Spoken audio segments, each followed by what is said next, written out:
for the representative of Ghana. Chairperson, thank you for the opportunity to contribute to this important discussion on the vexed issue of the system of penholdership in the Council. My delegation welcomes the convening of this meeting and is pleased to align itself to the statement to be delivered on behalf of the 27 members of the Accountability, Coherence, and Transparency Group, that is ACT.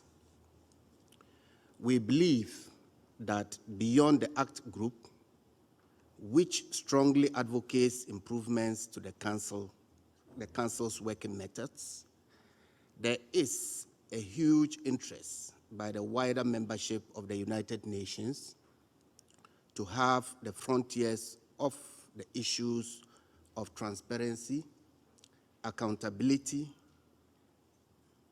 and efficiency expanded within the Security Council.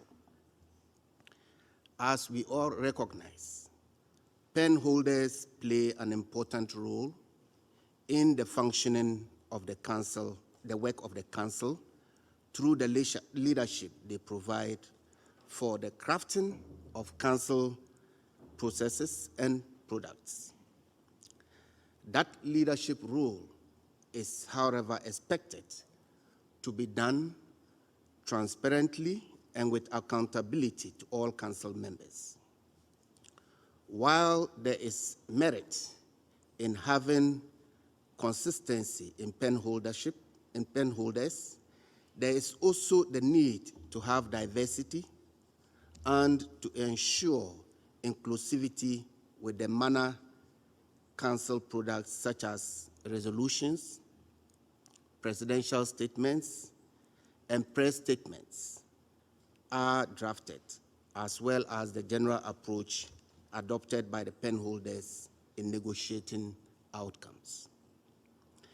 It is in this context, and mindful of the practice of the Security Council since its creation, that Ghana believes, consistent with Note 507, that all members of the Council should be able to exercise the liberty to pick up the pen to draft Council outcomes or products whenever it is necessary, including calling meetings and leading negotiations.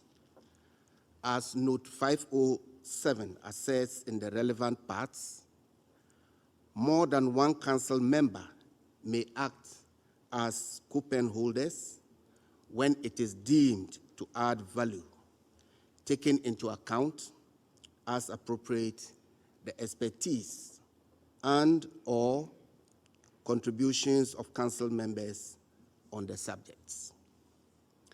This provision of Note 507 signals the recognition that at all times the collective ambitions, experiences, and knowledge of Council members, including member states that have a close connection to the issue of file, ought to be leveraged in drafting and negotiating outcome documents of the Council. Chairperson, it is no secret that members of the Council, the elected members particularly, have had good cause to question the penholder system. Admittedly, these concerns have been extensively and forcefully highlighted by the E10 and other delegations during the annual open debate of the Council on working methods and in other informal settings with the expectation of redress. Ghana is convinced that the time has come to further democratize or demystify the penholdership system, an action which portends opportunities for ensuring efficiency, and equitable burden sharing of the enormous responsibilities entrusted to the Council by the Charter. To this end, I would like to make the following recommendations. Firstly, co-penholdership arrangements should be actively encouraged for all the files on the agenda of the Council. There are notable examples including the Syria humanitarian file, co-penned by Ireland and Norway, Haiti by Ireland, by Mexico and the United States, Ukraine by Mexico and France, UNOWAS by Ireland and Ghana, and maritime security by Norway and Ghana.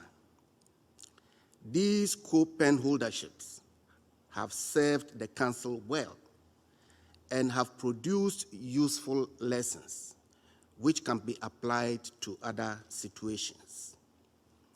It is important that as a Council, we collectively work to explore new avenues to expand and sustain these arrangements. Secondly, adopting an informal set of commitments or code of conduct for penholders may help the Council effectively tackle the repeated accusations made against penholders of exploiting their unique role as initiators or drafters of Council products to either mount diplomatic and political pressure or stifle views of the affected country, views of Council members, regional and key actors. Lastly, penholders and co-penholders should recognize that trust and confidence-building measures involving all Council members without selectivity elicits constructive engagements. We therefore suggest that the drafting and negotiation process should be characterized by an extensive, exhaustive, transparent, inclusive process of consultations and timely exchange of information. Chairperson, in conclusion, let me underscore that working methods is at the heart of the effective functioning of the Security Council, as envisaged under Article 30 of the Charter. It is Ghana's expectations, therefore, that the Council will use its well-established framework, the Informal Working Group on Documentation and Other Procedural Questions, the IWG, to follow up on the 3 recommendations we have submitted, as it is evident that a fairer, dynamic, and a responsive penholder system or division of labor among the members of the Council in an equitable manner will guarantee the collective ownership and ensure the legitimacy of Council products and decisions. I thank you, Mr. Chairman.